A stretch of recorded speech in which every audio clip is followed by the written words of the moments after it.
Good morning વિદ્યાર્થી મિત્રો,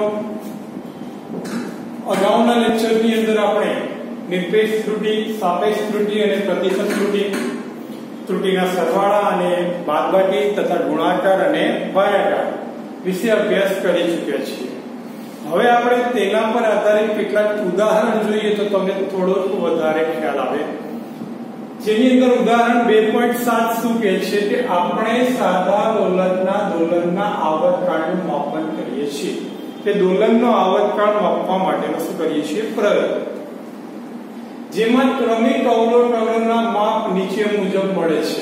એટલે જુદા જુદા અવલોકન લીધેલા છે, એ દરેક અવલોકનના માપ નીચે મુજબ છે. તો એના ઉકેલની અંદર હું લખીશ, ધ્યાન રાખો કે સૌપ્રથમ તમને જુદા જુદા અવલોકન આપેલા છે. તે દરેક અવલોકનને હું દર્શાવી દઈશ કે T1 2.63 second, T2 2.56 second, T3 2.42 second, T4 2.71 second અને T5 2.80 સેકન્ડ. આટલા અવલોકન તમને આપેલા છે. આ અવલોકનને આધારે તમારે નિરપેક્ષ ત્રુટિ, સાપેક્ષ ત્રુટિ અને પ્રતિશત ત્રુટિની ગણતરી કરવાની છે. તો તમે દરેક જણ જાણો છો તે પ્રમાણે જ્યારે તમને સાચું મૂલ્ય આપેલ ન હોય અને વ્યક્તિગત અવલોકનો આપેલા હોય ત્યારે પહેલા આનું શું શોધવું પડે? મારે સરેરાશ મૂલ્ય, તેવું આપણે કહ્યું. તો પહેલા સરેરાશ મૂલ્ય એટલે સરેરાશ આવર્તકાળ, જેને હું T12 વડે દર્શાવીશ. એવરેજ પણ લખી શકાય, બાર પણ કહી શકાય. એટલે કે T1 plus T2 plus T3 plus T4 plus T5 છેદમાં 5 અવલોકન છે એટલે 5. ચલો આ બધી કિંમતો અહીંયા મારે મૂકી દેવાની છે. તો માટે T12 બરાબર 2.63, 2.56, 2.42, 2.71, 2.80 ભાગ્યા 5. ચલો આનો ટોટલ કેલ્ક્યુલેટર દરેક વિદ્યાર્થી પોતાની સાથે રાખશે. તો આનું ટોટલ મારો, તો આ દરેકનું ટોટલ લગભગ મારશો એટલે તમને જવાબ મળશે 13.12. કેલ્ક્યુલેટરમાં દરેક સાથે કરતા રહો, ભૂલચૂક થાય તો તે સુધારી લેજો. ભાગ્યા 5, 13.12 ભાગ્યા 5. ચલો 13.12 ભાગ્યા 5 કરો એટલે લગભગ 2.624 આવે. એટલે એપ્રોક્સિમેટલી 2.62 સેકન્ડ. એટલે સરેરાશ આવર્તકાળ T12 આપણને કેટલો મળે છે? 2.62 સેકન્ડ. કેટલો મળે છે? 2.62 સેકન્ડ. આ આપણને મળી ગયો સરેરાશ આવર્તકાળ. હવે સરેરાશ આવર્તકાળ મળે પછી શું કરવાનું? દરેક અવલોકન સાથેની નિરપેક્ષ ત્રુટિ શોધવાની છે. તો દરેક અવલોકન સાથેની આપણે નિરપેક્ષ ત્રુટિ શોધીએ તો એની અંદર ડેલ્ટા T1, સમજો, ડેલ્ટા T1 બરાબર શું થાય? T12 માઈનસ એટલે T1 માઈનસ T12. ચલો કેટલો છે? 2.63 માઈનસ 2.62 કેટલા આવ્યા?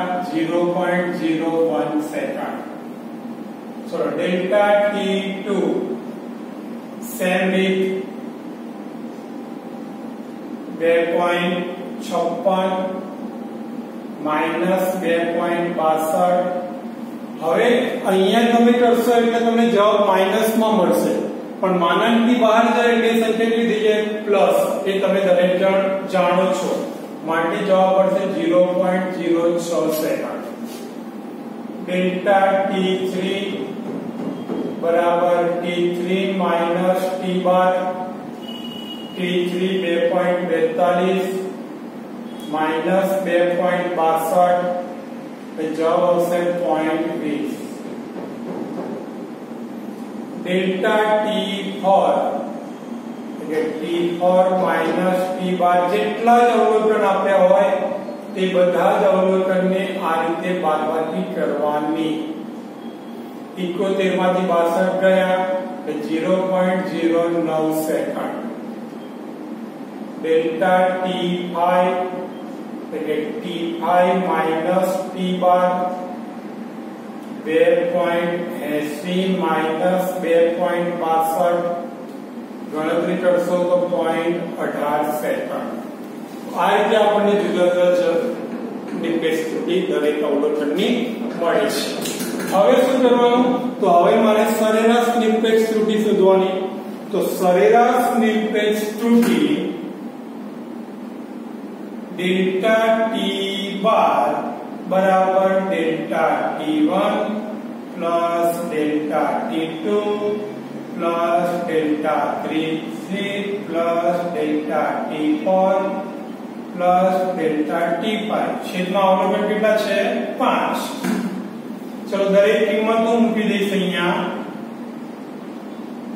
Delta T1 0.01, delta T2 0.06, T3 0.20, T4 0.09, T5 0.18 ભાગ્યા 5.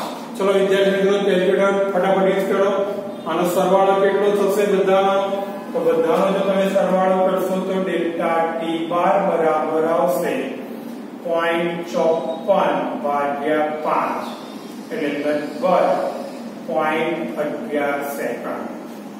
કેટલા આવશે વિદ્યાર્થી મિત્રો? 0.11 સેકન્ડ આપણને મળે છે. આ મળી ગયું મને સરેરાશ નિરપેક્ષ ત્રુટિ. જો મારે રાશિનું મૂલ્ય દર્શાવવું હોય તો આપણે ખ્યાલ હોય તો સરેરાશ આવર્તકાળ વત્તા સરેરાશ નિરપેક્ષ ત્રુટિ એટલે રાશિનું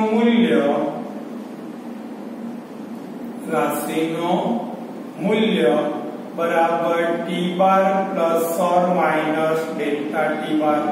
ચલો T બાર કેટલો મળ્યો તો આપણને 2.62 પ્લસ ઓર માઈનસ 0.11 સેકન્ડ. આ રીતે આપણે લખી શકીએ છીએ. હવે બીજું મારે શું શોધવાનું કહ્યું છે? સાપેક્ષ ત્રુટિ. શું શોધવાનું કહ્યું છે? સાપેક્ષ ત્રુટિ. તો સાપેક્ષ ત્રુટિ શોધવા માટે શું કરવાનું? તો તમે દરેક જણ સારી રીતે જાણો છો કે સાપેક્ષ ત્રુટિ બરાબર શું થશે? સરેરાશ નિરપેક્ષ ત્રુટિ ભાગ્યા સરેરાશ મૂલ્ય. સરેરાશ નિરપેક્ષ ત્રુટિ ભાગ્યા શું આવે? સરેરાશ મૂલ્ય. તો સરેરાશ નિરપેક્ષ ત્રુટિ કેટલી મળી આપણને? 0.11 થાય. સરેરાશ મૂલ્ય અહીંયા મળ્યું છે આપણને 2.62. ચલો બંનેનો ભાગાકાર કરો વિદ્યાર્થી મિત્રો. બંનેનો ભાગાકાર કરો તો લગભગ તમને જવાબ મળશે 0.0419 સેકન્ડ.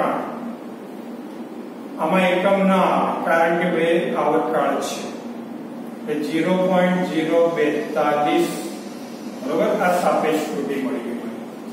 હવે મારે આગળ શોધવાનું છે ત્રીજું પ્રતિશત ત્રુટિ. તો તેના માટે પણ આપણે શીખ્યા હતા કે પ્રતિશત ત્રુટિ એટલે સાપેક્ષ ત્રુટિ ગુણ્યા 100 બરોબર. તો માટે પ્રતિશત ત્રુટિ બરાબર સાપેક્ષ ત્રુટિ ગુણ્યા 100. સાપેક્ષ ત્રુટિ કેટલી છે? 0.042 ગુણ્યા 100.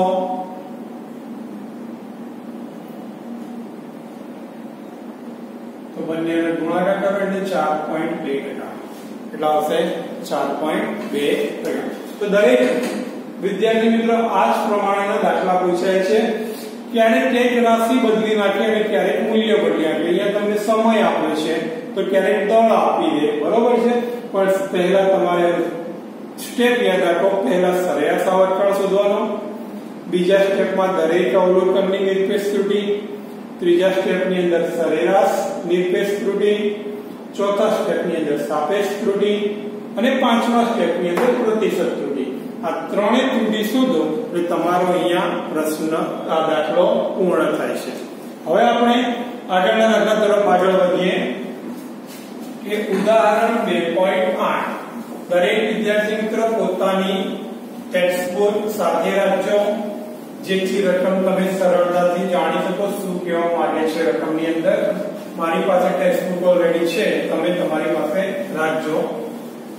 તો ઉદાહરણ 2.8 ની રકમ શું છે પહેલા હું રકમ લખી આપું છું કે થર્મોમીટર વડે બે પદાર્થના તાપમાન માપવામાં આવે છે.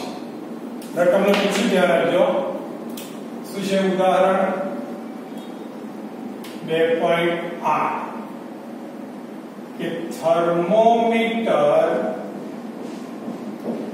વડે બે પદાર્થોના તાપમાન માપવામાં આવે છે. બે પદાર્થો શું માપવામાં આવે છે? તાપમાન માપવામાં આવે છે.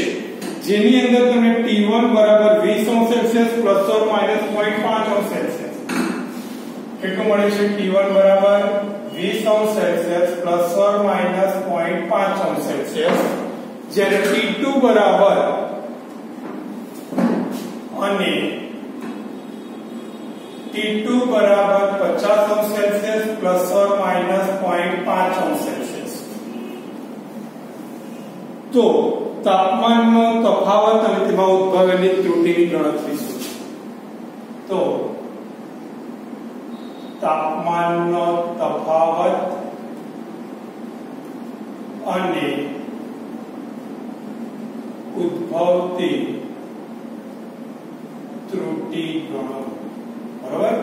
તમને અહીંયા બે મૂલ્ય આપેલા છે. T1 બરાબર 20 સેલ્સિયસ પ્લસ ઓર માઈનસ 0.5 અને બીજો ઓબ્જેક્ટ T2 બરાબર 50 સેલ્સિયસ પ્લસ ઓર માઈનસ 0.5. તો પહેલા હું ઉકેલની અંદર બંને મૂલ્ય દર્શાવી દઈશ. ધ્યાન રાખજો મિત્રો. તેના ઉકેલમાં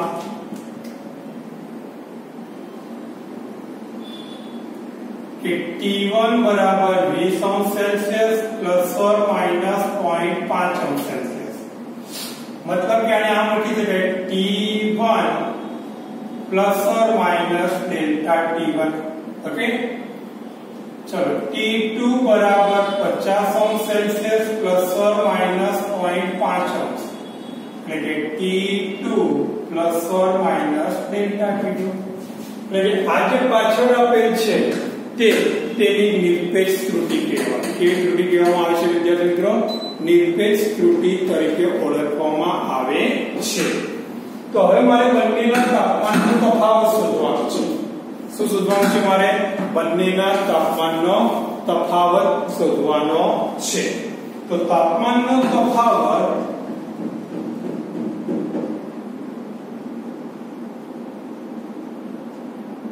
T બરાબર T1 માઈનસ T2. ચલો T1 કેટલા છે? T2 sorry T2 minus T1 કરો બાદબાકી. 50 माइनस 30 सॉरी 20 તમારે T = 30 अंश सेल्सियस આ તાપમાનનો તફાવત મળે. સેકન્ડ એની નિરપેક્ષ ત્રુટિ. તો હંમેશા આપણે કહ્યું છે બે રાશિ હોય, બે રાશિની નિરપેક્ષ ત્રુટિ હોય તો એનો હંમેશા શું થાય? સરવાળો કરો કે બાદબાકી. સરવાળો હોય કે બાદબાકી, હંમેશા શું થાય? સરવાળો જ થાય. તો નિરપેક્ષ ત્રુટિના સરવાળો, નિરપેક્ષ ત્રુટિનો સરવાળો ડેલ્ટા T બરાબર delta T1 plus delta T2. T1 કેટલા છે? 0.5 પ્લસ 0.5 એટલે ડેલ્ટા T બરાબર કેટલા આવે? 1.0 અંશ સેલ્સિયસ.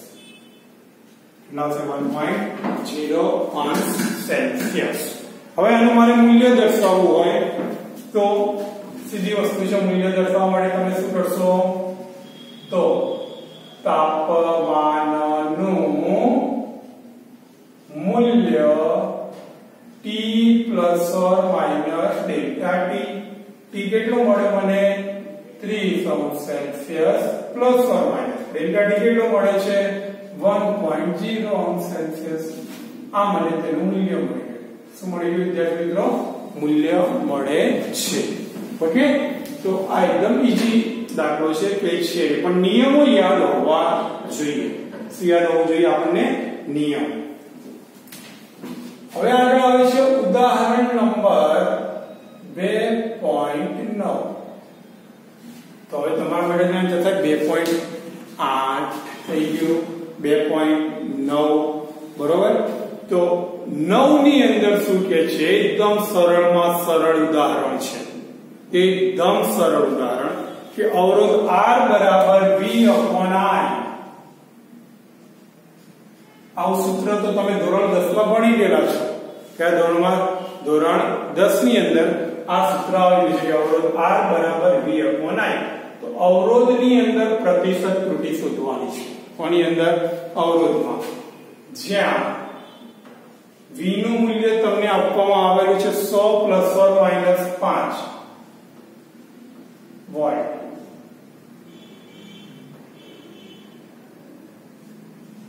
જ્યારે I નું મૂલ્ય તમને આપવામાં આવેલ છે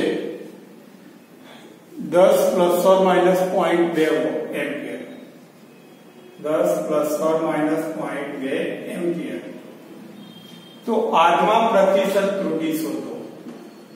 તો R માં પ્રતિશત ત્રુટિ શોધો. ચલો હવે અહીંયા તમે જોઈ શકો છો શું આપ્યું છે? બે રાશિનો ભાગાકાર. તો માટે R બરાબર V upon I, બે રાશિનો ભાગાકાર આપેલો હોય તો એની કઈ ત્રુટિ લેવી પડે મારે? સાપેક્ષ ત્રુટિ. એટલે ડેલ્ટા R upon R બરાબર બંનેનો શું થાય? સાપેક્ષ ત્રુટિનો સરવાળો સાહેબ. ચલો મારે કઈ મેળવવાની છે સાહેબ? પ્રતિશત ત્રુટિ. એટલે કે પ્રતિશત ત્રુટિ મેળવવી હોય તો ગુણ્યા કેટલા કરવાના? 100. એટલે કે delta V upon V plus delta I upon I ગુણ્યા 100. ચલો ડેલ્ટા V 5 ભાગ્યા V 100 પ્લસ ડેલ્ટા I 0.2 ભાગ્યા 10 ગુણ્યા 100. આપણે 100 ને આ રીતે લખીશું એટલે આ 2 અને 100 સરખા નથી. ચલો આનો ગુણાકાર કરો એટલે 0. ભાગાકાર 0.05. આનો ભાગાકાર પણ 0.02 ગુણ્યા 100. બંનેનો સરવાળો 0.07 ગુણ્યા 100 મતલબ કે કેટલા આવશે? 60%. કેટલા આવશે? 60% આવે છે. હવે એક ઉદાહરણ નંબર 2.11. 10મું આપણે થોડું લેન્ધી છે, અહીંયા જગ્યામાં સમાય એમ નથી માટે આપણે એ ઉદાહરણ પછી ગણાવીશું. પહેલા એક નાનું ઉદાહરણ 2.10 જે અહીંયા આવી જાય છે તે આપણે ગણાવી દઈએ કે જે z બરાબર a ની 4 b ની 1/3 ભાગ્યા c d ની 3/3 હોય તો z માં સાપેક્ષ ત્રુટિ શોધવાની છે. કઈ ત્રુટિ શોધવાની છે? સાપેક્ષ ત્રુટિ શોધો. ચલો સાપેક્ષ ત્રુટિ શોધવા માટે આપણે કહ્યું છે અહીંયા બે ભૌતિક રાશિ ગુણાકાર છે અને ભાગાકાર છે. તો પરિણામે સાપેક્ષ ત્રુટિ જો આપણે શોધવી હોય સાથે ઘાતાંકનો પણ નિયમ લાગુ પાડવો પડે. તો નિયમ લાગુ પાડવો પડે ઘાતાંકનો. તો એના માટે તેનો ઉકેલ થશે શું આપ્યું છે? z બરાબર a ની 4 b ની 1/3, c d ની 3/3. તો સાપેક્ષ ત્રુટિ એટલે ડેલ્ટા z/z. મેં તમને કહ્યું કે ઘાતાંક હોય એટલે ઘાત હંમેશા ક્યાં આવી જાય આગળ, એટલે કે 4 ડેલ્ટા a ભાગ્યા a પ્લસ 1/3 ડેલ્ટા b ભાગ્યા b પ્લસ c માં તો કોઈ ઘાત નથી એટલે ડેલ્ટા c ભાગ્યા c પ્લસ 3/3 ડેલ્ટા d ભાગ્યા d. આ મને સાપેક્ષ ત્રુટિ મળી ગઈ. જો તમને અહીંયા સાપેક્ષની જગ્યાએ પ્રતિશત કહ્યું હોય તો મારે અહીંયા બંને બાજુ 100 વડે શું કરવા પડે? ગુણવા પડે. 100 વડે શું કરવા પડે છે? ગુણવા પડે. પરિણામે આપણને કઈ ત્રુટિ મળી જાય છે? પ્રતિશત ત્રુટિ મળે છે. ધ્યાન રાખજો, ક્યારેક તમને પ્રશ્ન દાખલો ઉલટાઈને અહીંયા પ્રતિશત કરી આપે, આપણે તો મગજમાં ગોઠવી ગયા હોય કે આટલું જ આવે છે. એવું નહીં કરવાનું. સમજવાનું શું આપ્યું છે, શું શોધવાનું છે. આપણે ખ્યાલ આવી ગયો વિદ્યાર્થી મિત્રો? ઓકે, તો આજે આપણે આટલા દાખલા જઈને